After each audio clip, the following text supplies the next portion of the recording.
Today we are going to study the fourth unit of this course, VSOE 141, and the unit name is Ecological and Spatial.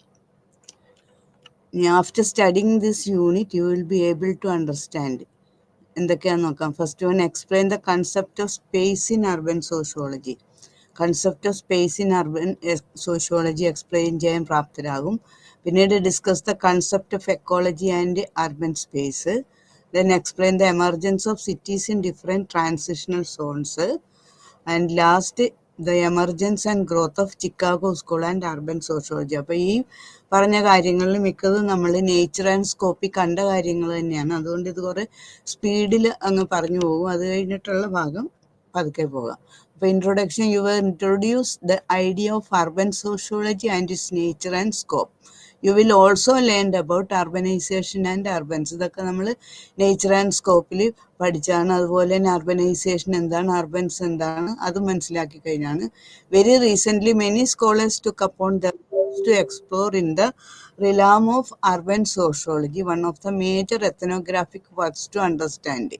This was carried out in Chicago in the late 1920 and 1930s. 1920s-ലും 1930-ക്കും ഇടയ്ക്ക് Chicago സ്കൂളാണ് ഈ കാര്യത്തെക്കുറിച്ച്, urban സോഷ്യോളജിനെ കുറിച്ചുള്ള പഠിത്തത്തിന് കൂടുതൽ ഊന്നൽ കൊടുത്തത്. The strict boundaries between sociology and anthropology stands blood. അപ്പോൾ എവിടെ സോഷ്യോളജി അവസാനിക്കുന്ന അല്ലെങ്കിൽ തുടങ്ങണം, അല്ലെങ്കിൽ എവിടെ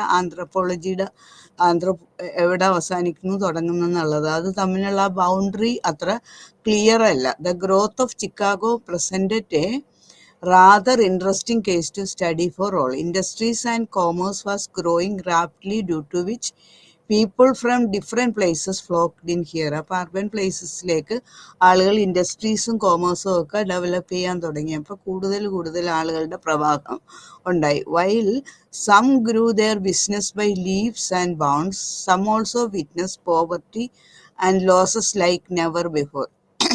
അപ്പോൾ ഈ ഒഴുക്കിപ്പെട്ടു വന്ന ആളുകളിൽ കുറേ പേര് ബിസിനസ്സിലും അതുപോലെയുള്ള കാര്യങ്ങളിലും ഭയങ്കര റിച്ചാകുകയും വളരെ വലുതാകുകയും ചെയ്തെങ്കിൽ കുറേ പേര് എല്ലാം നശിച്ച് ദരിദ്രരായി തീർന്നതും നമുക്ക് കാണാൻ പറ്റും. While new people were tasting success beyond imagination, there exist stories of loss also. അപ്പോൾ പുതിയ ആളുകൾ ചിലവർ വിജയകൊടികൾ നാട്ടി, അപ്പോൾ കുറേ പേര് നഷ്ടത്തിൻ്റെ കഥകളുമായിട്ടിരിക്കുന്നത് നമുക്ക് കാണാം. Thus, Chicago occupied a very volatile space in the fabric of movement and settlement. അപ്പം ഇനി അടുത്തത് concept of ecology in urban sociology ആണ്. അപ്പോൾ in this part we are studying the concept of ecology in urban sociology. The growth of urban life is quite interesting. അപ്പോൾ urban ലൈഫിൻ്റെ growth പഠിക്കാന്ന് വെച്ചാൽ അത് വളരെ ഇൻട്രസ്റ്റിംഗ് ആയിട്ടുള്ള ഒരു കാര്യമാണ്.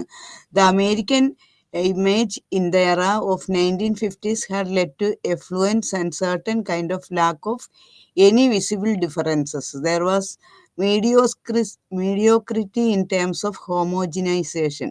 The aspects of race, poverty, ethnicity resurfaced in the 60s. അപ്പോൾ 60s കൂടുതൽ നിലനിരുന്ന കാര്യങ്ങളാണ് റേസ്, പോവർട്ടി, എത്തിനിസിറ്റി ഒക്കെ. ഇതുമൂലം ഉണ്ടായിട്ടുള്ള പ്രശ്നങ്ങളൊക്കെ where puttu under the umbrella of urban problems. Urban problems എന്നുള്ള ആ തലക്കെട്ടിൽ നിന്നിരുന്ന കുറേ കാര്യങ്ങളാണ് റേസ്, പോവർട്ടി, എത്തിനിസിറ്റി ഒക്കെ. അതുപോലെ migration caused by international labour and refugees of political upheavals led to significant changes in character of the city in Europe around the same time. A search and exploitation for new understanding began. അപ്പോൾ ഈ കാലഘട്ടത്തിൽ ഒരു പുതിയ കാര്യങ്ങൾ അന്വേഷിക്കാൻ തുടങ്ങി. ഇങ്ങനെ കുറേ പ്രോബ്ലങ്ങൾ സിറ്റിയിൽ, അർബൻ പ്രോബ്ലംസ് ഉടലെടുക്കാൻ തുടങ്ങിയപ്പോൾ അതിനെക്കുറിച്ച് പഠിക്കാനായിട്ടും തൽപരരായി കുറേ പേര്. One of the major changes that urbanism saw was division of labor and its intensification. ഏറ്റവും വലിയ മാറ്റം ഉണ്ടായത് അർബനിസത്തിൽ കണ്ടത് ഡിവിഷൻ ഓഫ് ലേബർ മൂലം ഉണ്ടായതാണ്. While the earlier forms of social organization was built upon kinship bonds, personal relationship, etc. അപ്പോൾ ആദ്യ കാലഘട്ടങ്ങളിൽ ഉണ്ടായിരുന്ന സോഷ്യൽ ഓർഗനൈസേഷൻ എന്ന് പറഞ്ഞാൽ അത് കിൻഷിപ്പ് ബോൺസിലും പേഴ്സണൽ റിലേഷൻഷിപ്പിലും ഒക്കെ അധിഷ്ഠിതമായിട്ടുള്ളതാണ്. പക്ഷെ കൂടുതൽ മുൻപോട്ട് പോയപ്പോൾ now a more rational and specialised human being was emerged. അപ്പോൾ ഡിവിഷൻ ഓഫ് ലേബർ ഒക്കെ തുടങ്ങി കുറെ ബുദ്ധിപരമായിട്ട് കാര്യങ്ങളൊക്കെ നീങ്ങാൻ തുടങ്ങി. This also led to a need to focus on institutions like family codes, kinship, political apparatuses and others and their existence in the changing scenario. Also new occupations like that of detective, newspaperman and so on were surfacing. അപ്പോൾ old way of labour ആ system അങ്ങ് മാറി കുറെ പുതിയ കാര്യങ്ങളൊക്കെ ഈ labour ഫീൽഡിൽ division of labour മൂലം ആരംഭിക്കപ്പെട്ടു. All these questions needed deliberation. അതുപോലെ തന്നെ the moral order according to Park was crucial factor in any society. ഏത് സൊസൈറ്റിയിൽ നോക്കിയാലും അവിടുത്തെ ആ മോറൽ ഓർഡർ, ആ സന്മാർഗത്തിലേക്ക് നയിക്കുന്ന ആ ഓർഡർ, അത് വളരെ ഒരു ക്രൂഷ്യൽ ഫാക്ടറാണ്. അപ്പോൾ however this moral order in the urban scenario was not being marked by civility but by money, exterior science like fashion etcetera. എന്നാൽ ഈ അർബൻ സോഷ്യോളജിയുടെ ഡെവലപ്മെൻറ്റോട് കൂടി നമുക്കത് പഠിക്കുമ്പോൾ മനസ്സിലാകുന്നത് അന്ന് നിലനിന്നിരുന്ന മോഡൽ ഓർഡർ എന്നുള്ളത് അത് ശരിയായിട്ടുള്ളൊരു മോഡൽ ഓർഡറല്ല, വെറുതെ കാഴ്ച, പണിയും അതുപോലെ exterior science of like fashion അതുപോലെയുള്ള കാര്യങ്ങളെയൊക്കെ നോക്കിയിട്ടാണ് ആ മോറൽ ഓർഡർ നിശ്ചയിച്ചിരുന്നത്. Thus the individual become human only in recognition by others. അപ്പോൾ ഒരാളുടെ ആ ഗുണം എന്ന് പറഞ്ഞാൽ അയാൾ തന്നെയല്ല മനസ്സിലാക്കുന്നത്, വെറുതെ മറ്റുള്ളവർ അയാളെ കാണുമ്പോൾ എന്ത് തോന്നുന്നു, ആ ഡ്രസ്സിൽ അല്ലെങ്കിൽ അയാളുടെ പ്രവൃത്തിയിൽ കൂടി അയാളുടെ സ്റ്റാറ്റസ് അനുമാനിച്ചെടുക്കുകയാണ്. അങ്ങനത്തെ ഒരു കാലഘട്ടമായിരുന്നു അത്. Under these circumstances the individual status is determined to a considerable degree by conventional science, by fashion and trend, and the art of life is largely reduced to skating on the surface and a scrupulous study of style and manners. ഇനി അടുത്തത് growth of urbanism. Urbanism is not to be understood as one day affair. ഒരു ദിവസം കൊണ്ട് പുറപ്പെട്ട ഒരു കാര്യമല്ല urbanism എന്ന് പറഞ്ഞാൽ. അത് വളരെ സമയമെടുത്ത് ഡെവലപ്പ് ചെയ്തിട്ടുള്ള ഒരു സംഗതിയാണ്. It can be seen through various studies that highlight diverse aspects of change and urban life. അപ്പോൾ അർബൻ ലൈഫിലുണ്ടായ ആ ചേഞ്ചസ് അത് വളരെ കാലഘട്ടം കൊണ്ട് നേടിയെടുത്ത ഒന്നാണ്. We shall discuss some of such prominent works here. അപ്പോൾ അത് കണ്ടുപിടിക്കാൻ കുറേ പ്രൊമിനൻറ്റ് വർക്ക് നടന്ന് അതിൽ ചിലത് നമുക്ക് നോക്കാം. അതിൽ first the concept of hobo from Neil Sanderson. Neil സാൻഡേഴ്സിന് എഴുതിയിട്ടുള്ള ഹോബോ എന്നുള്ള ആ കൺസെപ്റ്റ് ഈ കാര്യം മനസ്സിലാക്കാൻ കുറെ സഹായകരമാണ്. അപ്പോൾ ഹോബോ അത് in 1923 explains Chicago social world quite aptly. ആ ചിക്കാഗോവിൻ്റെ സോഷ്യൽ വേൾഡ് എങ്ങനെയാണെന്ന് ശരിക്കും ഈ ഹോബോ 1923 ഇറങ്ങിയ ഈ ആർട്ടിക്കിൾ വ്യക്തമാക്കുന്നുണ്ട്. Hobo could be considered as the migrant worker doing odd jobs with lack of something permanent. Hobo എന്ന് പറഞ്ഞാൽ ആരെ പറയണമെന്ന് be considered as the migrant worker.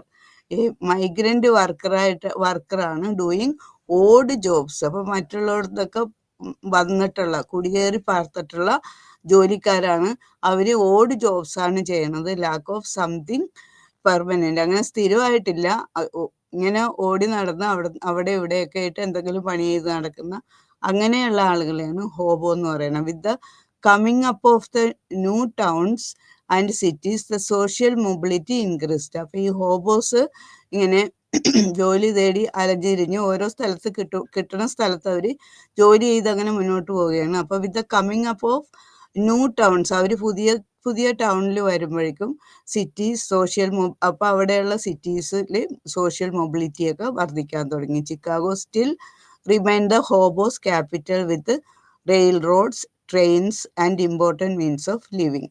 അപ്പോൾ ചിക്കാഗോ അറിയപ്പെടുന്നത് അങ്ങനെ ആ കാലഘട്ടത്തിൽ അവിടുത്തെ റെയിലും റോഡ്സും ട്രെയിൻസ് അതുപോലെ ഇമ്പോർട്ടൻറ്റ് മീൻസ് ഓഫ് ലിവിങ് ഒക്കെ ഇവരാൽ നടത്തപ്പെട്ടിരുന്നതാണ്. ഇവരാണ് അവിടുത്തെ മെയിൻ വർക്കേഴ്സ് ആയിട്ടുണ്ടായിരുന്നത്. Anderson himself had been a ഹോബോ.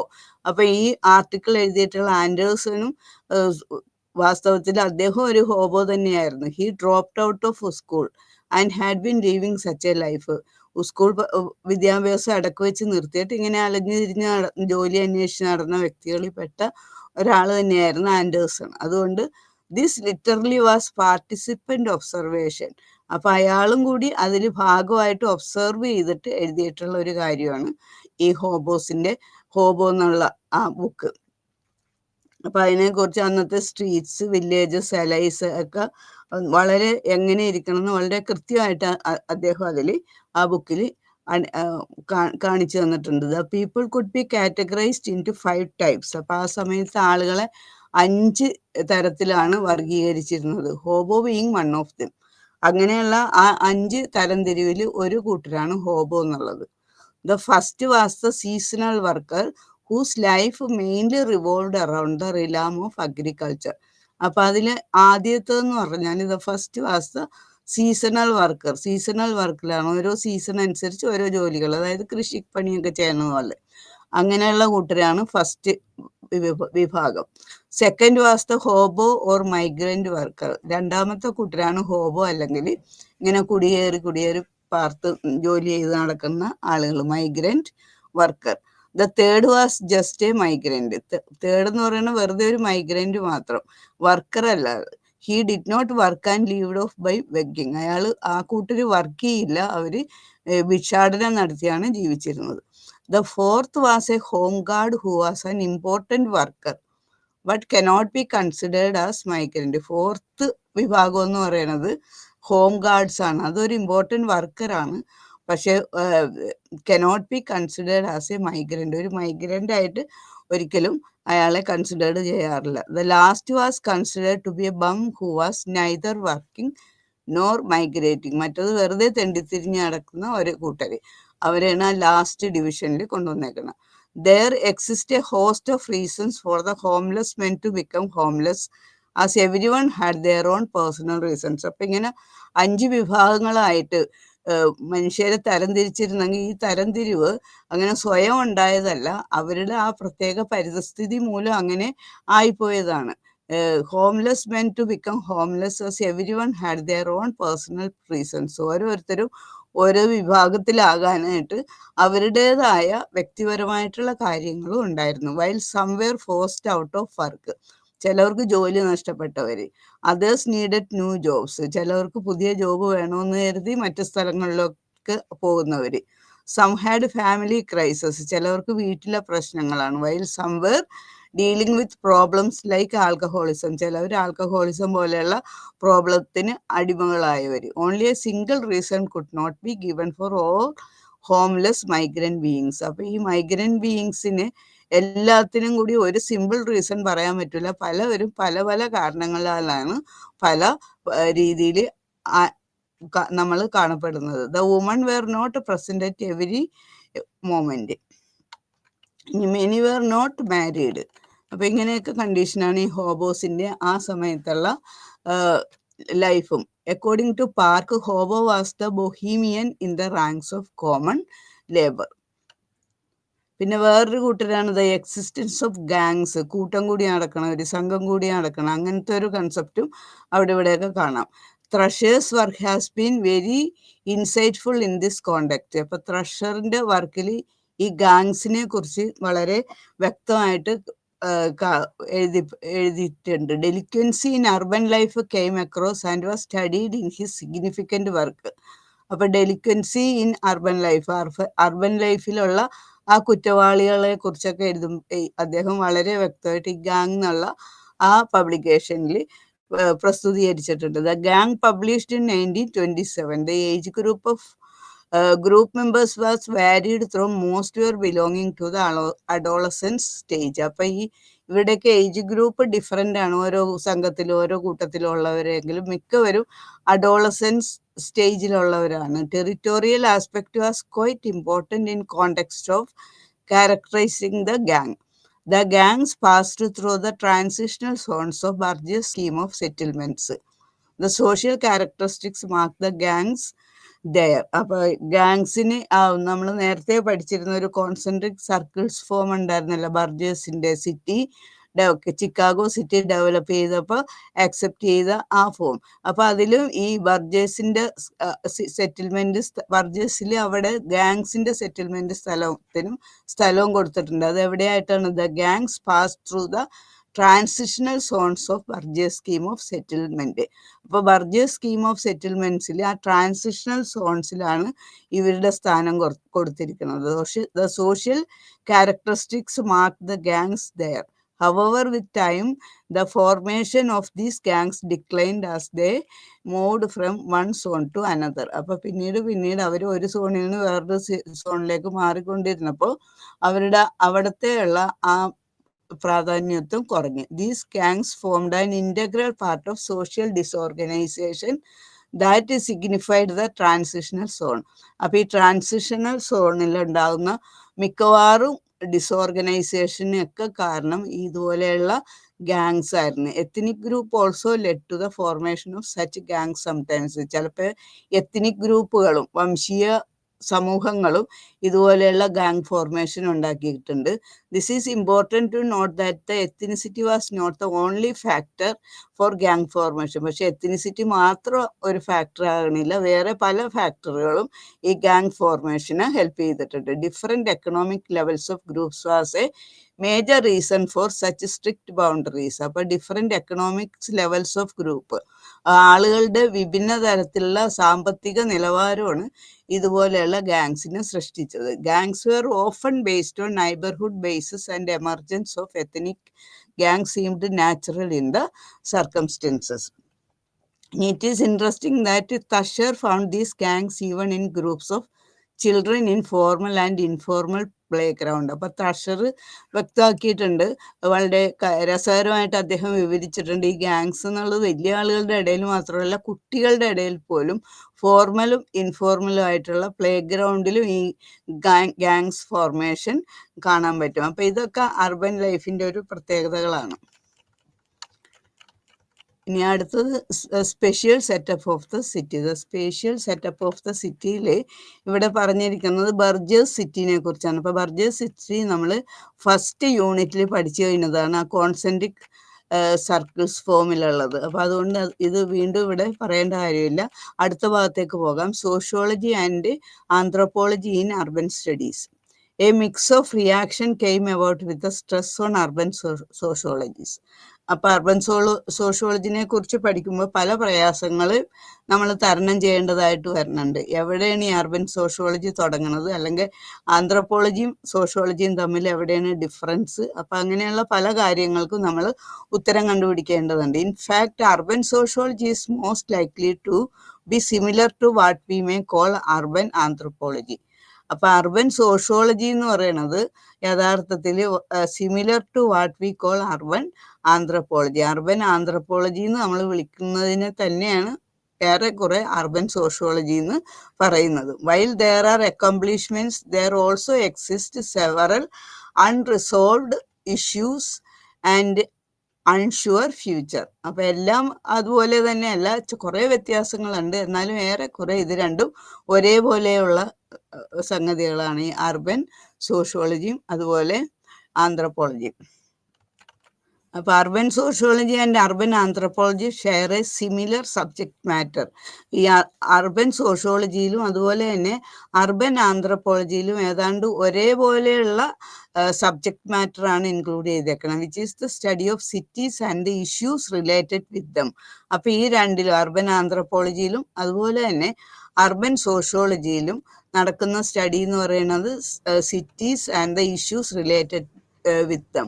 സിറ്റികളെ കുറിച്ചും നഗരങ്ങളെ കുറിച്ചും അതുമായിട്ട് ബന്ധപ്പെട്ടിട്ടുള്ള ഇഷ്യൂസിനെ കുറിച്ചുമാണ് ഈ രണ്ട് വിഷയങ്ങളും ഡിസിപ്ലിൻസും പഠിക്കുന്നത്. However the sociological theoretical background of sociology as well as the methodologies differ from each other. പക്ഷെ ഇങ്ങനെയൊക്കെ ആണെങ്കിലും സോഷ്യോളജിക്കൽ തിയററ്റിക്കൽ ബാക്ക്ഗ്രൗണ്ട് ഓഫ് സോഷ്യോളജിയും അതുപോലെ തന്നെ മെത്തഡോളജീസും ഡിഫർ ഫ്രം ഈച്ച് അതർ. രണ്ടും വ്യത്യസ്തങ്ങളാണ് രണ്ടു കൂട്ടരുടെ. ഇനി അടുത്ത യൂണിറ്റ് 5 പൊളിറ്റിക്കൽ എക്കണോമിയാണ്. ഇപ്പോൾ പൊളിറ്റിക്കൽ എക്കണോമിയിൽ പൊളിറ്റിക്കൽ എക്കണോമി എന്ന് പറഞ്ഞാൽ political economy in general means distribution of പവറിനെയാണ് ജനറലായിട്ട് നമ്മൾ പൊളിറ്റിക്കൽ എക്കണോമി എന്ന് പറയുന്നത്. It highlights the role of capital in policy making as well as politics. അപ്പോൾ ഇത് കൂടുതൽ കാണിക്കുന്നത് the role of capital in policy making as well as പൊളിറ്റിക്സിലും പോളിസി മേക്കിങ്ങിലും ക്യാപിറ്റലിൻ്റെ റോൾ എന്താണ് എന്നുള്ളതാണ് കൂടുതലും ഈ പൊളിറ്റിക്കൽ എക്കണോമി നമ്മൾ കൂടുതൽ നോക്കുന്നത്. In urban areas its main focus is on the relation between the local governments and the capital. അപ്പോൾ അർബൻ ഏരിയയിൽ നോക്കുകയാണെങ്കിൽ ഇറ്റ്സ് മെയിൻ ഫോക്കസ്, ഈ പൊളിറ്റിക്കൽ എക്കണോമിയുടെ മെയിൻ ഫോക്കസ് എന്ന് പറയുന്നത് the relationship between the local governments and the capital. Local ഗവൺമെന്റും ക്യാപിറ്റലും തമ്മിലുള്ള relationship എന്താണ്. wherein capital includes financial state as well as real estate. ഈ ക്യാപിറ്റൽ എന്ന് പറഞ്ഞാൽ അതിൽ ഇൻക്ലൂഡ് ചെയ്യണത് ഫിനാൻഷ്യൽ എസ്റ്റേറ്റും അതുപോലെ തന്നെ റിയൽ എസ്റ്റേറ്റുമാണ്. The relationship between local government and capital is not established in a certain local space. Instead, its establishment is based on the functioning of cities, states and nations as well as the national and international capital. Understanding the terms of politics and economy. അപ്പോൾ political economy എന്ന് പറയുമ്പോൾ അതിൽ മുഖ്യമായിട്ട് 2 terms ആണ് വരുന്നത്. ഒന്ന് politics, അതുപോലെ മറ്റത് economy. ഇനി ഈ 2 ടേംസിന് മനസ്സിലാക്കാൻ ശ്രമിക്കാവുന്നത്. Now before we start discussing the broader concept of political economy, let us try to understand the key terms associated with it such as politics and economy. അപ്പോൾ പൊളിറ്റിക്കൽ എക്കണോമിയിലെ 2 കീ ടേംസ് ആണ് politics അതുപോലെ economy. ആ 2 terms അല്ലെങ്കിൽ ആ concepts എന്താണെന്ന് നോക്കാം. 2 conception of politics exist in literature and these 2 conceptions contradict each other which make politics difficult to define. അപ്പോൾ പല സ്ഥലത്തും അതിനെ പല രീതിയിലാണ് ഡിഫൈൻ ചെയ്തിരിക്കുന്നത്. അതുകൊണ്ട് ഒരു ഡെഫിനിഷൻ്റെ അണ്ടറിൽ കൊണ്ടുവരിക എന്ന് പറയുന്നത് it is very difficult. The 2 conceptions are the broad and narrow conceptions. ഇനി ഇതിനെക്കുറിച്ചുള്ള കൺസെപ്ഷൻസ് 2 ബ്രോഡാണെങ്കിൽ 2 നാരോ കൺസെപ്ഷൻസ് ആണ്. The narrow conceptualisation of the term implies that only politicians engage in politics. അപ്പോൾ ആ നാരോ ആയിട്ടുള്ള ധാരണ എന്ന് പറയുന്നത്, ഇടുങ്ങിയ ചിന്താഗതി എന്ന് പറയുന്നത് it implies that the only politicians engage in politics. പൊളിറ്റിക്സിൽ പൊളിറ്റീഷ്യൻസ് മാത്രമാണ് ഇൻവോൾവ് ചെയ്യണമെന്നുള്ളത് ഒരു നാരോ കൺസെപ്ഷനാണ്. The supporters of this conceptualization of the term argue that only politicians and the machinery of government are closely associated. അപ്പോൾ ഈ narrow തിങ്കിങ്ങിൽ പറയുന്ന കാര്യങ്ങൾ എന്ന് പറയുന്നത് എന്താണ്? The narrow conceptualization of the term implies that only politicians engaged in politics. The supporters of this conceptualization of the term argue that only politicians and the machinery of government, politiciansum അതുപോലെ government മെഷീനറിയും R closely associated ആണെന്നാണ് ഇവർ പറയുന്നത് with politics. In this sense, politics is considered as action performed by the state. അപ്പോൾ ഈ രീതി കൂടി നോക്കുമ്പോൾ politics is considered as action performed by the state. അപ്പോൾ സ്റ്റേറ്റിൻ്റെ ഒരു ആക്ഷൻ ആയിട്ടാണ് പൊളിറ്റിക്സിനെ കാണുക. However, there are many other people who fall outside of the boundaries of politics as they do not take part in decision making. പക്ഷേ ഈ politicians അല്ലാതെ വളരെയധികം ആളുകൾ ഇതിനകത്ത് ഇൻവോൾവ് ആകുന്നുണ്ട്. This constitute the broader conception of the term politics. അപ്പം ഇത് ആ ബ്രോഡർ കൺസെപ്റ്റ് വ്യാപകമായിട്ട് പൊളിറ്റിക്സിനെ കുറിച്ചുള്ള ധാരണനെ സപ്പോർട്ട് ചെയ്യുന്ന ഐഡിയയാണിത്. അതായത് പൊളിറ്റീഷ്യൻസ് മാത്രമല്ല ഡിസിഷൻ മേക്കിംഗ് ചെയ്യുന്നത്, മറ്റു ആളുകളും അതിൽ ഉൾപ്പെടുന്നുള്ള ആ ധാരണ, ഇത് വളരെ ബ്രോഡായിട്ടുള്ള ഒരു ഐഡിയ ആണ്. This constitute the broader conception of the term politics according to which politics occurs both within the institutional boundaries of the state as well as the outside of it. അപ്പോൾ സ്റ്റേറ്റിൻ്റെ ബൗണ്ടറിക്ക് പുറത്തുള്ളവരും ഇതിനകത്ത് സപ്പോർട്ടേഴ്സ് ആയിട്ടുണ്ടെന്നുള്ളത്. Those who support this claim believe that politics cannot be confined to the government only, but it exists even outside of it. അപ്പോൾ politics എന്ന് പറയുന്നത് അത് ആ ഗവൺമെന്റിന്റെ മാത്രം ഉള്ളിൽ ഒതുങ്ങുന്ന ഒന്നല്ല. It exist even outside of it. അതിന് പുറത്തും ഉള്ള കാര്യങ്ങളും കൂടി ഇതിനകത്ത് ഇൻക്ലൂഡഡ് ആണ്. Given these two conceptions of the term, there has been a disagreement among political theorists as to which conceptualization fits well in the definition of the term politics. അപ്പോൾ പൊളിറ്റിക്സിന് ഏറ്റവും അനുയോജ്യമായിട്ടുള്ള നിർവചനം ഏതാണെന്നുള്ള ഒരു തർക്കം ഈ രണ്ട് രീതിയിലുള്ള ഡെഫിനിഷനിൽ കൂടി പുറത്തു വരുന്നുണ്ട്. ഇനി അതുപോലെ തന്നെ എക്കണോമിക്സിനെ കുറിച്ചുള്ള there are basically 2 categories of any economic system. ഏത് എക്കണോമിക് സിസ്റ്റം ആയാലും അതിൽ 2 കാറ്റഗറീസ് വരുന്നുണ്ട്. One is the market system in which people own and control the means of production. അതിൽ ഒന്നെന്ന് പറയുന്നത് സിസ്റ്റം ഇൻ മാർക്കറ്റ് സിസ്റ്റമാണ്. ഇനി മാർക്കറ്റ് സിസ്റ്റം എന്ന് വെച്ചാൽ in which people own and control the means of production. Means of production control ചെയ്യുകയും നടത്തുന്നതും ജനങ്ങളാണെന്നുള്ളത്. അതിനെയാണ് മാർക്കറ്റ് സിസ്റ്റം എന്ന് പറയുന്നത്. In this system what governs economy is the supply and demand of production in the sense that low supply during high demand increases the price and high supply during low demands reduces the price. The other is the command system. അപ്പോൾ first system market സിസ്റ്റമാണ്. പിന്നെ second system എന്ന് പറയുന്നത് command system in which there is the centralisation of economic system. This means that the decision making in economic system lies with the state. അപ്പോൾ ഇവിടെ decision making എന്നുള്ള കാര്യം state ആണ് ചെയ്യണമെന്നുള്ളതാണ് ഈ കമാൻഡ് സിസ്റ്റം അനുസരിച്ച് കാര്യങ്ങൾ ചെയ്യുമ്പോൾ നടക്കുന്നത്. ഈ historical account of political economy. അപ്പോൾ പൊളിറ്റിക്കൽ എക്കണോമിക്കിൻ്റെ ആ ഹിസ്റ്റോറിക്കൽ അക്കൗണ്ട് എങ്ങനെയാണെന്ന് നോക്കാം. Political economic has seen since the past been understood differently by different social scientist. അപ്പോൾ പല സോഷ്യൽ സയൻറ്റിസ്റ്റും ഈ പൊളിറ്റിക്കൽ എക്കണോമിനെ പല സമയങ്ങളിൽ പലതായിട്ടാണ് കണ്ടിട്ടുള്ളത്. For example, Adam Smith has defined political economy as the science of managing national resources in order to generate wealth. അപ്പോൾ Adam സ്മിത്തിൻ്റെ അഭിപ്രായത്തിൽ ഹി ഡിഫൈൻഡ് പൊളിറ്റിക്കൽ എക്കണോമി. അദ്ദേഹം ഒരു നിർവചനവും പൊളിറ്റിക്കൽ എക്കണോമിക്ക് തന്നിട്ടുണ്ട്. അതനുസരിച്ച് അതിനെ പറഞ്ഞിരിക്കുന്നത് the science of managing national resources.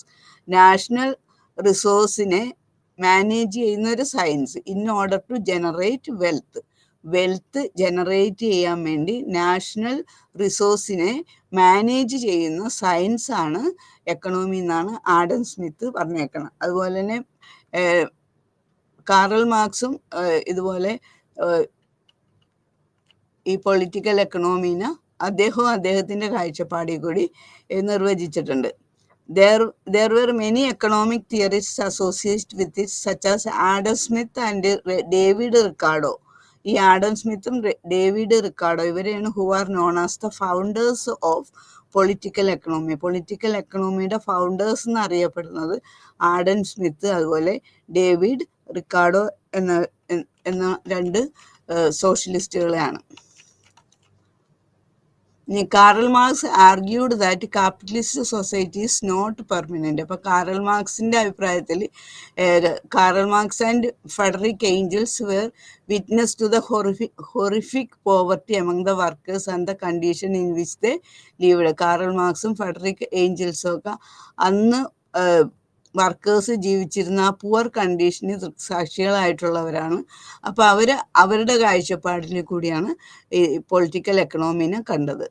The prevalent conflict among 2 classes under capitalism and the production of goods for minority group of capitalists turned them towards dialectical and historical materialism. അപ്പോൾ ഇവിടെ dialectical and historical മെറ്റീരിയലിസത്തെ കൂടിയാണ് ഇവർ കാര്യങ്ങൾ വർണ്ണിച്ചിട്ടുള്ളത്. Though these concepts they made attempts to explain the inequalities among 2 groups in the society. അപ്പോൾ എപ്പോഴും history പരിശോധിച്ച് കഴിഞ്ഞാൽ പ്രാരംഭകാലം തുടങ്ങി ക്യാപിറ്റലിസം വരെ ഏത് സമയത്തും അവിടെ 2 ഗ്രൂപ്പുകൾ ഇൻഈക്വാലിറ്റീസ് കാണിക്കുന്ന 2 ഗ്രൂപ്പ്സ് സൊസൈറ്റിയിൽ ഉടലെടുത്തുകൊണ്ടിരുന്നു. അപ്പോൾ അങ്ങനെ 2 ക്ലാസ്സുകൾ തമ്മിലുള്ള ക്ലാഷ് എപ്പോഴും നടന്നിരുന്നു. അങ്ങനെ ആ ക്ലാഷ് പുരോഗമിച്ച് ഒരു സ്ഥലത്തെത്തുമ്പോഴേക്കും ആ ക്യാപിറ്റലിസ്റ്റ് ഇല്ലാണ്ടാകും, ആ ക്ലാസ്ലെസ് സൊസൈറ്റി ഫോം ചെയ്യും. അതാണ് കാറൽ മാർക്സിൻ്റെ ഐഡിയ. Karl Marx argued that capitalist society is not permanent. അദ്ദേഹത്തിൻ്റെ അഭിപ്രായത്തിൽ ക്യാപിറ്റലിസ്റ്റ് സൊസൈറ്റി പെർമനൻ്റ് ആയിട്ടുള്ള ഒന്നല്ല. The class system and the struggle between class in capitalist society will force it to transform into a new type of society which will be free from struggle between the classes. അപ്പോൾ അവസാനം ഈ classless society form ചെയ്ത് കഴിയുമ്പോൾ അവിടെ പിന്നെ തർക്കങ്ങളും ബഹളങ്ങളും സ്ട്രഗിളുകളും ഒന്നുമില്ലാത്ത ഒരു സുവർണ കാലഘട്ടം ഉണ്ടാകും എന്നുള്ള അഭിപ്രായക്കാരനായിരുന്നു കാറൽ മാർക്സ്. ഇനി അടുത്തത് കൺസെപ്റ്റ് ഓഫ് പൊളിറ്റിക്കൽ എക്കണോമി. ഇനി പൊളിറ്റിക്കൽ എക്കണോമി എന്നുള്ള ആ ധാരണ, അത് കൺസെപ്റ്റ് എന്താണ്? Generally political economy is a particular way to understand the social and political phenomena. And in this phenomena, economics and politics are not seen as separate areas. അപ്പോൾ പൊതുവായിട്ട് പറയണമെങ്കിൽ political economy is a particular way to understand, ഒരു പ്രത്യേക രീതിയാണ് to understand the social and political phenomena. അപ്പോൾ സാമൂഹികവും രാഷ്ട്രീയവുമായിട്ടുള്ള പ്രതിഭാസങ്ങളെ ഒരു പ്രത്യേക രീതിയിൽ കാണുന്ന ഒരു രീതിയാണ് പൊളിറ്റിക്കൽ എക്കണോമിയിലുള്ളത്. And in this phenomenon economics and politics are not seen as separate areas. ഇവിടെ എക്കണോമിക്സിനെയും പൊളിറ്റിക്സിനെയും വേറെ വേറെ ഏരിയ ആയിട്ട് കാണുന്നില്ല, രണ്ടിനെയും ഒന്നിച്ച് നോക്കുന്ന ഒരു കാഴ്ചപ്പാടാണ് പൊളിറ്റിക്കൽ എക്കണോമിയിലുള്ളത്. Foundation of political economy involves the relationship between economic and politics. അപ്പോൾ അതിൻ്റെ ഫൗണ്ടേഷൻ എന്ന് പറയുന്നത് ഉൾക്കൊള്ളുന്നത് ഒന്നാമത് the relationship between economics and പൊളിറ്റിക്സും എക്കണോമിക്സും തമ്മിലുള്ള ബന്ധം. അതുപോലെ തന്നെ the belief that this relationship can be understood in numerous ways. ഈ റിലേഷൻഷിപ്പ് നമുക്ക് പല രീതിയിലും മനസ്സിലാക്കാൻ പറ്റുമെന്ന്. അപ്പോൾ ഈ രണ്ട് കാര്യങ്ങളാണ് ഇതിനകത്ത് ഉൾക്കൊള്ളിച്ചിട്ടുള്ളത്.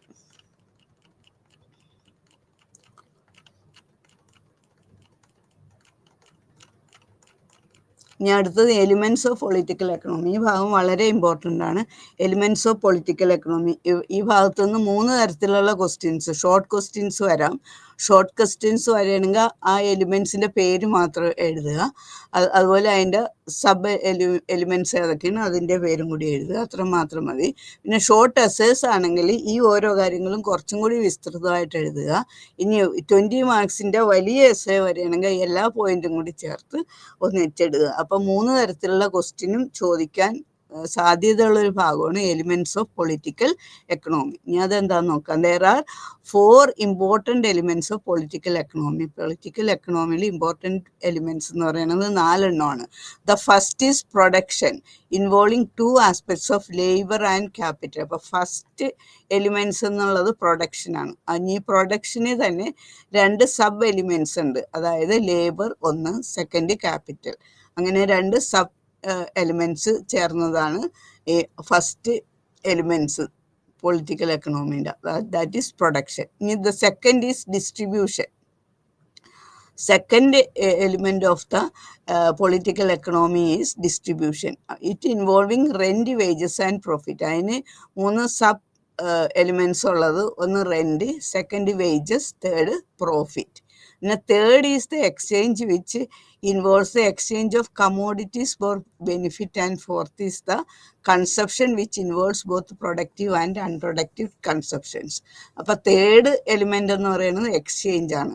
അപ്പോൾ which involves the exchange of commodities for benefits. ബെനിഫിറ്റ്സിന് വേണ്ടി കമ്മോഡിറ്റീസിൻ്റെ എക്സ്ചേഞ്ച് ആണ് തേർഡ് എലിമെൻറ്റ്സ് എന്ന് പറയുന്നത്. അതിന് വേറെ സബ് ഡിവിഷൻസ് ഒന്നുമില്ല. And fourth is the consumption which involves both productive and unproductive consumption. അപ്പോൾ ഫോർത്ത് എലിമെൻ്റ് എന്ന് പറയുന്നത് കൺസപ്ഷൻ ആണ്, ഉപഭോഗം. Which involves both productive and unproductive consumption. ഇതിൽ 2 സബ് എലിമെൻറ്റ്സ് വരുന്നുണ്ട്. ഒന്ന് പ്രൊഡക്റ്റീവ് കൺസപ്ഷൻ, അടുത്തത് അൺപ്രൊഡക്റ്റീവ് കൺസപ്ഷൻ. അപ്പോൾ ഇങ്ങനെയാണ് എലിമെൻറ്റ്സ് ഓഫ് പൊളിറ്റിക്കൽ എക്കണോമി. ഇനി പ്രൊഡക്ഷൻ എന്ന് പറയുന്നത് process of production involves human labour and capital. അപ്പോൾ പ്രൊഡക്ഷൻ എന്നുള്ള ആ എലിമെൻറ്റ്സ് കണ്ടെയ്ൻ ചെയ്യുന്നത് 2 സബ് ഡിവിഷൻസ് ആണ്. ഒന്ന് ലേബർ, മറ്റത് capital. In any society human labour is used jointly with the capital. labor is considered as a distinction portion of the entire process of production. അപ്പോൾ production എവിടെയുണ്ട് അവിടെ labour വേണം. അപ്പോൾ അതുകൊണ്ട് അതൊരു മുഖ്യ ഘടകമാണ്. ലേബർ ഉണ്ടെങ്കിലേ പ്രൊഡക്ഷൻ നടക്കുകയുള്ളൂ. അപ്പോൾ labour is considered as A distinction portion of the entire process of production and important for labor subsistence also. അതുപോലെ ലേബേഴ്സിൻ്റെ നിലനിൽപ്പിനും തൊഴിൽ വേണം. അപ്പോൾ ലേബർ എന്നുള്ളത് ഒരു ഇമ്പോർട്ടൻറ്റ് എലിമെൻ്റ് ആണ് പ്രൊഡക്ഷനിലുള്ളത്. Any kind of activity by the labour involves 2 things. അപ്പം ലേബറിൻ്റെ ഏത് രീതിയിലുള്ള പ്രവർത്തനവും 2 കാര്യങ്ങളും ആയിട്ട് ബന്ധപ്പെട്ടതാണ്. ഒന്ന് the conception and the operation. ഒന്ന് കൺസെപ്ഷൻ, മറ്റത് operation. Labour cannot be detached from his labour. But there has to be improvement in terms of the labor's productive powers. ഇനി അടുത്തത് ക്യാപിറ്റൽ ആണ്. Capital is ultimately derived from labour, but the process of production starts with hands. അപ്പോൾ capital എന്ന് പറയുന്നത് ശരിക്കും ഉടലെടുക്കുന്നത് ലേബറിൽ നിന്നാണ്. But the process of production start with hands. ഏത് പ്രോസസ് ഓഫ് പ്രൊഡക്ഷൻ ആയാലും ആദ്യം കൈകളാലാണ് ആരംഭിക്കപ്പെടുന്നത്. അപ്പോൾ ഈ ലേബറും ക്യാപിറ്റലും വളരെ ബന്ധപ്പെട്ടിട്ടുള്ളതാണ്. Thus the first part of capital was the end result of pure labour. Capital in general means anything which is produced by the labourer employed. അപ്പോൾ ക്യാപിറ്റൽ എന്ന് പറഞ്ഞാൽ പൊതുവായിട്ട് ജനറലായിട്ട് അതിൻ്റെ മീനിങ് നമുക്കിങ്ങനെ പറയാം. Means anything which is produced by the labourer employed. അപ്പോൾ ആളുകൾ ജോലി ചെയ്തിട്ട്, തൊഴിലാളി തൊഴിൽ ചെയ്ത് ഉൽപ്പാദിപ്പിക്കപ്പെടുന്ന എന്തോ അതിനെ നമുക്ക് ക്യാപിറ്റൽ എന്ന് പറയാം. Thus capital is apparently the result of the labour. അപ്പോൾ ക്യാപിറ്റൽ എന്ന് പറഞ്ഞാൽ ശരിക്കും ലേബറിൻ്റെ ഒരു റിസൾട്ടാണ്. Which finally become the saving. അതാണ് പിന്നീട് സേവിങ്സ് ആയിട്ട് മാറുന്നത്. If there is no savings there can be no capital. Savings ഇല്ലെങ്കിൽ മൂലധനവും ഇല്ല, ക്യാപിറ്റലും ഇല്ല. And if all the production is immediately consumed, there will remain no part of capital and there will be no further production. അപ്പോൾ savings ഇല്ലെങ്കിൽ capital ഇല്ല, capital ഇല്ലെങ്കിൽ പിന്നെ ഫർദർ പ്രൊഡക്ഷനും നടക്കില്ല. അപ്പോൾ this means that there has to be something which must be produced and to not consumed immediately. അപ്പോൾ നമുക്ക് ഈ ക്യാപിറ്റൽ ഉണ്ടായിരിക്കണമെങ്കിൽ പ്രൊഡ്യൂസ് ചെയ്യുക, എന്നിട്ട് പ്രൊഡ്യൂസ് ചെയ്തത് മുഴുവനും ഉപഭോഗം ചെയ്യാതെ കുറച്ച് സൂക്ഷിക്കുക. അതാണ് ക്യാപിറ്റലായിട്ട് പിന്നീട് മാറുന്നത്. The part which is not immediately consumed becomes the savings and this savings is used for the further production. അപ്പോൾ വീണ്ടും പ്രൊഡക്ഷൻ, ഉൽപ്പാദനത്തിന് സഹായിക്കുന്നത് ഈ സേവിങ്സ് ആണ്. അപ്പോൾ അതിനെയാണ് നമ്മൾ ക്യാപിറ്റലായിട്ട് കണക്കാക്കുക. പിന്നെ അടുത്തതാണ് distribution. So far we have understood the first element of political economy, that is production, in which 2 classes of people are involved. അതായത് capitalist and the labours. Both these classes receive the same share what is produced, either in the form of the produce or any other benefit derived from it. The entire process of distribution involves the rent, the wages and the profit. ഇനി distribution. അപ്പോൾ ഉൽപ്പാദിപ്പിക്കപ്പെട്ട സാധനങ്ങൾ പിന്നീട് അത് വിതരണം ചെയ്യുന്നുണ്ട്. അപ്പോൾ അത് എങ്ങോട്ടൊക്കെയാണ് നീങ്ങണമെന്നത്. എൻ്റെ പ്രോസസ് ഓഫ് ഡിസ്ട്രിബ്യൂഷൻ ഇൻവോൾവ്സ് എന്തിലേക്കൊക്കെയാണ്? Rent, wages and the profit. അപ്പോൾ ഡിസ്ട്രിബ്യൂഷൻ്റെ 3 സബ് എലിമെൻറ്റ്സ് ആണ് rent, the wages and the profit. ഇനി റെൻറ്റ് എന്ന് പറഞ്ഞാൽ land as such is divided into fertile and infertile land. Land റെൻറ്റിൽ പെട്ടതാണ്. അത് ഫെർട്ടൈലും ആകാം, ഇൻഫെർട്ടൈലും ആകാം. ഫലഭൂയിഷ്ടി ഉള്ളതും ഫലഭൂയിഷ്ടി ഇല്ലാത്ത സ്ഥലങ്ങളും ഉണ്ടാവും. Fertile land is the one which can yield more produce, while as infertile is the barren land which is sandy and rocky. അപ്പോൾ ഫലഭൂയിഷ്ടമായിട്ടുള്ള സ്ഥലം കൂടുതൽ ഉൽപ്പാദിപ്പിക്കപ്പെടും. അവിടെ സാധനങ്ങൾ അവിടെ കൂടുതൽ വിളവ് തരും. മറ്റ് സ്ഥലത്താണെങ്കിൽ വിളവില്ലാതെ വെറുതെ സാൻഡി ആൻഡ് റോക്കി സാൻഡ് മാത്രം ഉണ്ടാവുകയുള്ളൂ. അപ്പോൾ the former can yield double the produce in A year, while as the later can at times yield nothing. ചില നേരത്ത് ഒന്നും ഈ ഇൻഫെർട്ടൈലിൽ നിന്ന് കിട്ടില്ല, പക്ഷേ മറ്റേ ഫെർട്ടൈൽ സ്ഥലത്തു നിന്ന് ഡബിൾ പ്രൊഡക്ഷൻ ആയിരിക്കും കിട്ടുന്നത്. So there are different kinds of land depending upon fertility. അപ്പോൾ ഫെർട്ടിലിറ്റീനെ അടിസ്ഥാനമാക്കി ഡിഫറെൻറ്റ് ടൈപ്സ് ഓഫ് ലാൻഡ്സ് ഉണ്ട്. The fertile land yields rent while as the infertile land yields no rent. അപ്പോൾ ഫെർട്ടൈൽ ലാൻഡ് നമുക്ക് rent തരുന്നുണ്ടെങ്കിൽ infertile land rent ഒന്നും തരില്ല, ഒന്നും തരാത്തതാണ്. ഇനി അടുത്തത് വേജസ് ആണ്. Wages is the second sub element in the distribution processes.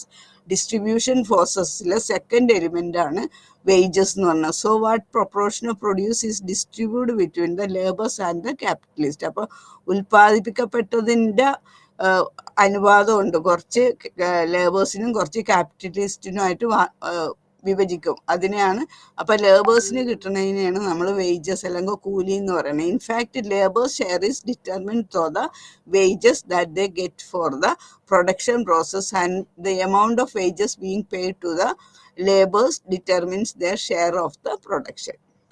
ഇനി അടുത്തത് പ്രോഫിറ്റ് ആണ്. Profit is whatever proportion of produce remains after the rent and wages are distributed. Profit എന്ന് പറയുന്നത് whatever proportion of produce remains after the rent and wages. റെന്റും വേജസും കഴിഞ്ഞ് balance വരുന്നത്, അതാണ് ലാഭം എന്ന് പറയുന്നത് profit. The profits gained out of the total produce is determined by what the owners receive out of the joint production of labor and the resources. So the amount of profit depends upon the share given out in the form of wages. And it is generally said that an increase in the wages will result in a decrease in the profit, and increase in profit will result in the decrease in the wages. അപ്പോൾ പരസ്പരം വേജും പ്രോഫിറ്റും തമ്മിൽ ഒരു ബന്ധമുണ്ട്. It is generally set that, പൊതുവായിട്ട് പറയുന്നത് ഇങ്ങനെയാണ്, the wages will result in a decrease in the profit. അപ്പോൾ ആളുകൾക്ക് കൂലി കൊടുക്കുമ്പോൾ മുതലാളിയുടെ ലാഭം കുറയും അല്ലേ, അതാണ് decrease in the profit. wages will result in a decrease in the profit and an increase in the profit. പ്രോഫിറ്റിൽ ഇൻക്രീസ് ഉണ്ടാകുക എന്ന് പറഞ്ഞാൽ അതിൻ്റെ അർത്ഥം will result in a decrease in the wages. ഇപ്പോൾ വേജസിൽ കുറവ് വരുന്നുണ്ട്. കൂലി കുറക്കുമ്പോഴാണ് ലാഭം കൂടുന്നത്, കൂലി കൂട്ടുമ്പോൾ ലാഭം കുറയും. In this sense, then profit depend upon the wages in terms of profit seeing a fall when wages rise and rise when wages fall. ഇനി അടുത്തത് എക്സ്ചേഞ്ച് ആണ്. The system of exchange depends upon the needs and demands of the people. ഈ exchange എന്തിനെ depend ചെയ്താണ് നിൽക്കുന്നത്? അത് ആളുകളുടെ ആവശ്യവും ഡിമാൻഡ്സ് അനുസരിച്ചാണ് ഓരോ സാധനങ്ങൾ കൈമാറ്റപ്പെടുന്നത്. അപ്പോൾ system of exchange depends upon the needs and demands of the people. If two groups of people have produced more of the commodities than what is required by them for their consumption, they would exchange the portion of it for the commodities which they do not produce. ഇപ്പോൾ രണ്ട് ഗ്രൂപ്പുകാർ ഒരേ സാധനങ്ങൾ അവരുടെ ആവശ്യത്തിനേക്കാളും കൂടുതൽ produce ചെയ്യണമെങ്കിൽ അതില്ലാത്ത സ്ഥലത്തേക്ക് അത് കൊടുക്കും, ഇല്ലാത്ത ആളുകൾക്ക് അത് കൊടുത്തിട്ട് അവരുടേലുള്ള ഇവർക്കില്ലാത്ത സാധനങ്ങൾ ഇങ്ങോട്ടേക്ക് മാറ്റുക. അതാണ് പരസ്പരം മാറ്റപ്പെടുന്ന ഒരു രീതി exchange the portion of it for the commodities which they do not produce. അവർ പ്രൊഡ്യൂസ് ചെയ്യാത്ത സാധനങ്ങൾ വാങ്ങുക. ഒരു കൂട്ടർ കൂടുതൽ സാധനം ഉൽപ്പാദിപ്പിക്കുന്നുണ്ടെങ്കിൽ കൂടുതലായിട്ടുള്ളത് വേറൊരു കൂട്ടർക്ക് കൊടുക്കുക, അവർ ആ സാധനം ഉൽപ്പാദിപ്പിക്കപ്പെടണ്ടാവില്ല. അതുപോലെ തിരിച്ചും. അപ്പം അങ്ങനെ for instance say one person produce rice and other produces wheat. ഒരു കൂട്ടർ റൈസ് പ്രൊഡ്യൂസ് ചെയ്യുന്നുണ്ടെങ്കിൽ മറ്റേ കൂട്ടർ വീറ്റ് പ്രൊഡ്യൂസ് ചെയ്യുന്നുണ്ടെന്ന് വിചാരിക്കുക. In order for the accommodation of both. അപ്പോൾ രണ്ടുപേർക്കും മുൻപോട്ട് പോകാൻ they can exchange their produce say rice for wheat. അപ്പോൾ അവർക്ക് അവരുടെ ആ പ്രൊഡക്റ്റിനെ എക്സ്ചേഞ്ച് ചെയ്യാം. റൈസിന് പകരം വീറ്റും വീറ്റിന് പകരം റൈസും അങ്ങോട്ടും ഇങ്ങോട്ടും കൊടുക്കുക. അതിനെയാണ് എക്സ്ചേഞ്ച് എന്ന് പറയുന്നത്. ഇനി അടുത്തത് കൺസെപ്ഷൻ ആണ്. Among all the four elements of political economy, the three which we have so far discussed, that is production, distribution, exchange, അത് മൂന്നും കഴിഞ്ഞ് ഇനി അടുത്തത് ഉപഭോഗമാണ്, consumption. Are a means to fourth element which is an end and that is consumption. In order to under consumption it can be categorised into two forms. അപ്പോൾ ഈ കൺസപ്ഷനെ രണ്ടായിട്ട് വിഭജിക്കാൻ പറ്റും. അവിടെ രണ്ട് ഉപഘടകങ്ങളുണ്ട്, the productive consumption and the unproductive consumption.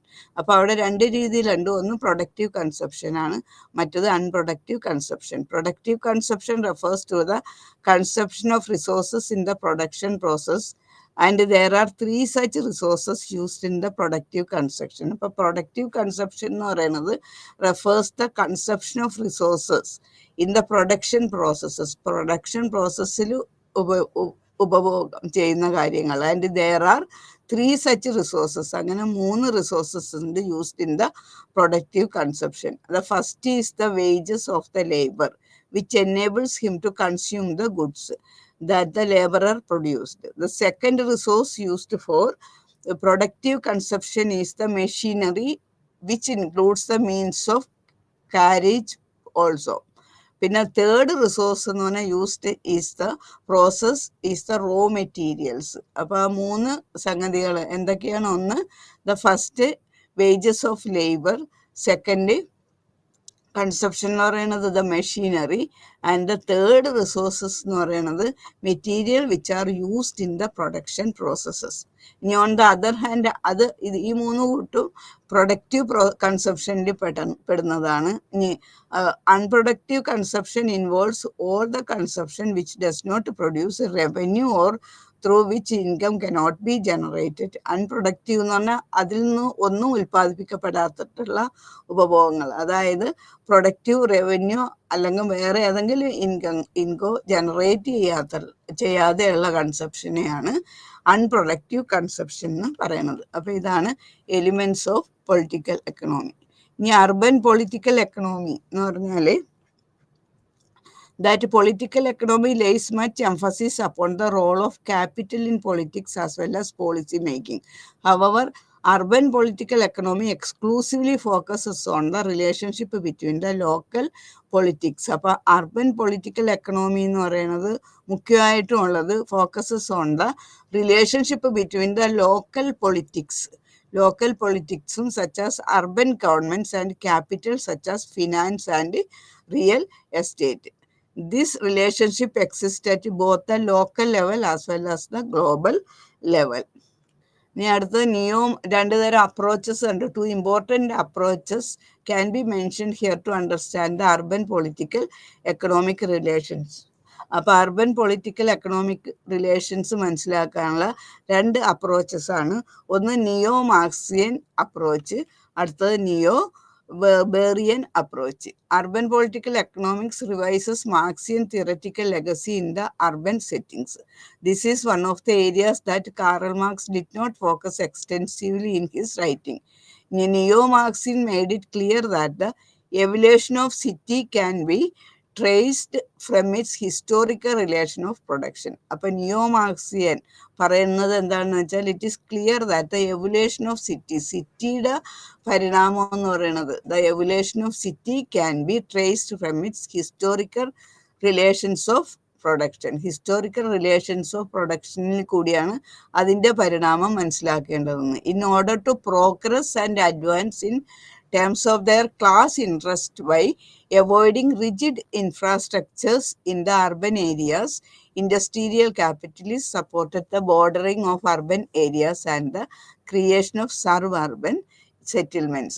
The neo-Marxist claims that appeared during 1970s and 1980s along with other intellectual ideas do not only convey social relations in urban areas, but they also act as the driving forces of these social relations. അപ്പോൾ ഈ നിയോ Marxist അവർ claim ചെയ്തത്, അവരുടെ appeal എന്ന് പറഞ്ഞാൽ ഇതേ ഏത് കാലഘട്ടത്തിലാണ് 1970-80 കാലഘട്ടങ്ങളിലും അത് കഴിഞ്ഞിട്ട് with other intellectual ideas do not, അതിന് ശേഷം ഉണ്ടായ പല ഇൻ്റലക്ച്വൽ ഐഡിയാസും കൂടി മിങ്കിൾ ചെയ്തിട്ട് do not only convey social relations in urban areas. Urban ഏരിയസിലെ സോഷ്യൽ റിലേഷൻഷിപ്പ് മാത്രമല്ല അവർ കൺസിഡർ ചെയ്തത്, they also act as the driving forces of the social relations. ഈ സോഷ്യൽ റിലേഷൻസിനെ മുന്നോട്ട് കൊണ്ടുപോകുന്ന ഡ്രൈവിംഗ് ഫോഴ്സസ് എന്തൊക്കെയാണെന്നും കൂടി ഇവർ വർണ്ണിച്ചിട്ടുണ്ട്. അതാണ് നിയോ മാർക്സിയൻ അപ്രോച്ചിൻ്റെ പ്രത്യേകത. ഇനി അടുത്തതാണ് നിയോ വെർബേറിയൻ approach. While neo-Marxists concerned themselves with the structural aspects of capitalism, which become the focus area of urban political economy. അപ്പോൾ ഇങ്ങനെയാണെങ്കിൽ വെബേഴ്സ് offered a conceptual clarity of urban political economy, which serves as a basis of understanding social power. ഇവിടെ social പവറിനെ മനസ്സിലാക്കാൻ വേറൊരു ഘടകത്തിനും കൂടി ഈ political എക്കണോമിയിൽ സ്ഥാനം കൊടുത്തിട്ടുണ്ട്, വെർബ്. അപ്പൊ so marks in fact paid little attention towers politics autonomy from the material relation of production. Consequently, structural Marxists failed to understand urban political power. Instead, their only focus was on structure and historical imagination about economy. അപ്പോൾ Marxian തിയറിയിൽ കൂടുതൽ important കൊടുത്തത് focus on structure and historical imagination about എക്കണോമിയാണ്. അപ്പോൾ so the question which was raised during 1950s and 1960s within the field of political science, that who governs the city. ആര്, അപ്പോൾ അതിൻ്റെ സ്ട്രക്ചറും historical ഇമാജിനേഷനും മാത്രം പോരാ, ഈ സിറ്റിനെ ആര് ഗവേൺ ചെയ്യും, അങ്ങനെയുള്ള ഒരു ചോദ്യത്തിന് കറക്റ്റായിട്ടുള്ള ഉത്തരം നമുക്ക് നിയോ മാർക്സിയൻ അപ്രോച്ചിൽ നിന്ന് കിട്ടുന്നില്ല. ആ കാര്യത്തിന് ശരിക്കായിട്ടുള്ള ഒരു ഉത്തരം നൽകിയത് നിയോ വെബേറിയൻ അപ്രോച്ചാണ്. ഇവിടെ neo Weberian approach to identify the social production of urban space was to control the interest and also encourage urban elites in their political dominance. അപ്പോൾ ഈ പവർ ഒക്കെ ഉപയോഗിക്കുന്ന സമയത്ത് അവിടെ കൂടുതൽ ഒരു സ്ഥാനം ഇവിടെ നിയോ വെബേറിയൻ അപ്രോച്ചിൽ സ്ഥാനം കൊടുത്തത് അർബൻ എലൈറ്റ്സിനും കൂടി അവിടെ സ്ഥാനം കൊടുക്കേണ്ടായി. This suggest that the governance in urban areas is not the handiwork of urban governments. Urban ഗവൺമെന്റ്സിന്റെ മാത്രം ഹാൻഡി വർക്ക് അല്ല ഈ അർബൻ ഏരിയ ഭരിക്കുക എന്നുള്ളത്. But the governance of urban space also include decision making by private elites. അതിൽ private എലൈറ്റ്സിനും കൂടി സ്ഥാനം കൊടുക്കുന്ന ഒരു കാഴ്ചപ്പാടാണ് നിയോ വെബേറിയൻ അപ്രോച്ചിൽ ഉള്ളത്. Urban machine growth theory which was propounded by Harvey Molotch did not deal with the ways in which urban allies play a role in the politics or the conditions for collaboration among them, and also if they succeeded in their attempt for the growth of urban spaces and in achieving political supremacy. But the one among all the political regimes is the developing regime, which is promoted by the pro-growth political elites, and those involved in the development regime share certain political and business interests that subsequently instigate cooperation and safeguard them from disputes in their coalition which is between the public and private. അപ്പോൾ ഇവിടെ മറ്റൊരുത്ത് പബ്ലിക്കിന് മാത്രമാണ് Marxian കാഴ്ചപ്പാടിൽ importance കൊടുത്തെങ്കിൽ ഇവിടെ പബ്ലിക്കിനും പ്രൈവറ്റിനും സ്ഥാനങ്ങൾ കൊടുത്തിട്ടുണ്ട് കാര്യങ്ങൾ നിശ്ചയിക്കാൻ. അതാണ് നിയോ വെബേറിയൻ കാഴ്ചപ്പാടിൻ്റെ പ്രത്യേകത. അപ്പോൾ ഇനി ഈ യൂണിറ്റിൽ നമ്മൾ പഠിച്ച കാര്യങ്ങൾ എന്തൊക്കെയാണെന്ന് നോക്കുക. In this unit V discuss the general notions of politics and economics. General notions, ideas, politics അതുപോലെ എക്കണോമിക്സ് എന്നൊക്കെ പറഞ്ഞാൽ അതിൻ്റെ ജനറൽ നോഷൻസ് എന്താണ്. വേറെ V also discussed how these terms have been understood differently. അപ്പോൾ പല രീതിയിലും ഈ പൊളിറ്റിക്സിനെയും എക്കണോമിക്സിനെയും മനസ്സിലാക്കാൻ നാരോ മൈൻഡഡ്ലി ഉണ്ട്, ബ്രോഡ് മൈൻഡഡ്ലി ഉണ്ട്. അപ്പോൾ അതൊക്കെ എന്തൊക്കെയാണെന്ന് മനസ്സിലായി. പിന്നെ we also comprehend the two economic system, that is market system and command system. Existing two economic systems ഏതൊക്കെയാണെന്ന്, അതൊന്ന് മാർക്കറ്റ് സിസ്റ്റവും മറ്റത് കമാൻഡ് സിസ്റ്റം ആണെന്ന് മനസ്സിലായി.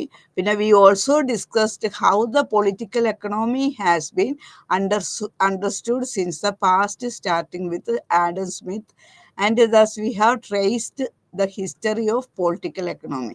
പിന്നീട് നോക്കിയത് പൊളിറ്റിക്കൽ എക്കണോമിയുടെ ഹിസ്റ്ററി.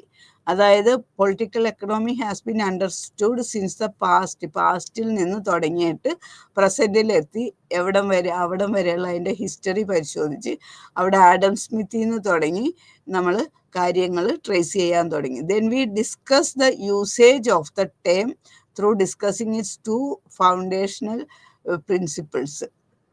അതിൻ്റെ രണ്ട് ഫൗണ്ടേഷണൽ പ്രിൻസിപ്പിൾസ് പൊളിറ്റിക്കൽ എക്കണോമിയുടെ അതൊക്കെയാണെന്ന് കണ്ട്.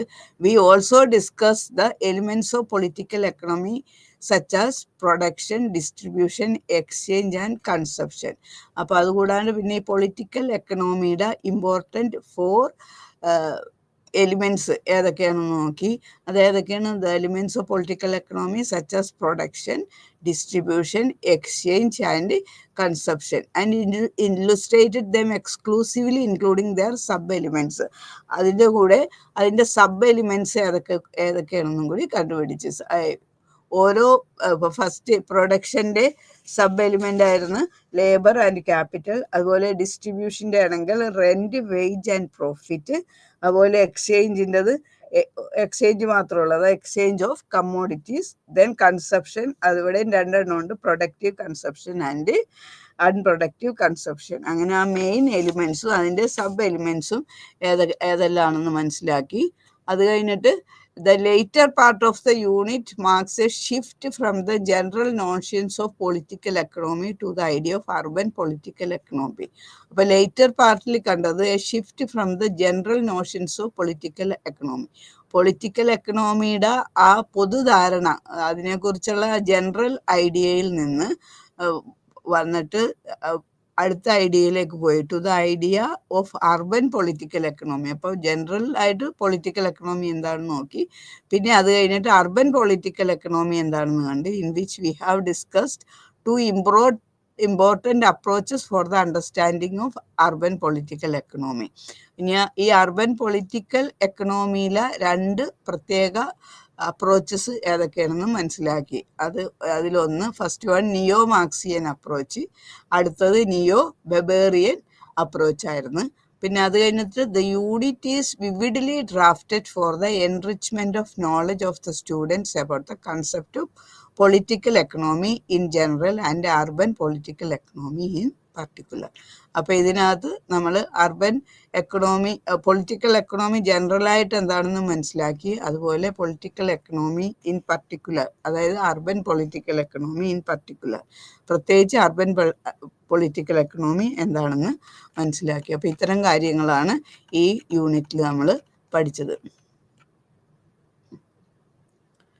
ഇനി പൊളിറ്റിക്സ്, ഇവിടെ ഒരു ക്വസ്റ്റിൻ്റെ ആൻസർ പറഞ്ഞിരിക്കുന്ന politics refers to an instrument of governance used for achieving the goals of the society, while as economics refers to a system of institutions which play a vital role for the production and distribution of commodities in a society.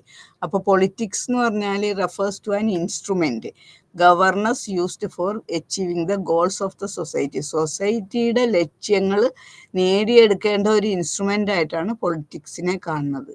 while as economics refers to a system of institutions. Economics എന്ന് പറഞ്ഞാൽ അതൊരു system of ഇൻസ്റ്റിറ്റ്യൂഷനാണ്. എന്തിനു വേണ്ടിയാണ്? Which play vital role for the production and distribution of commodities in society. അപ്പോൾ സൊസൈറ്റിയിലെ commodities production and distribution കമ്മോഡിറ്റീസിലെ vital റോളിനെ കാണിക്കുന്ന ആ ഇൻസ്റ്റിറ്റ്യൂഷനാണ് എക്കണോമിക്സ് എന്ന് പറഞ്ഞാൽ. അപ്പോൾ politics refers to an instrument of governance used for achieving the goals of the society, while the economics refers to a system of institutions which play a vital role for the production and distribution of commodities in a society. ഇനി 2 തരം സിസ്റ്റമാണ് exist ചെയ്യുന്നത്. അതൊക്കെയാണ് market system, അടുത്തത് command system. ഇനി political economy refers to the interplay between the state and the economics. Political economy എന്ന് പറയുന്നത് refer ചെയ്യുന്നത് to the interplay between the state and the economics and its particular way to understand the social and political phenomena. ഇനി urban political economy എന്ന് പറഞ്ഞാൽ it refers to the role of capital in politics and its focus on the relationship between local politics and capital. But urban political economy refers to the role of capital in politics and its focus on the relationship between local politics and capital. ഇത്രയാണ് ഈ ചാപ്റ്ററിൽ മുഖ്യമായിട്ടുള്ള പോയിന്റ്സുകൾ.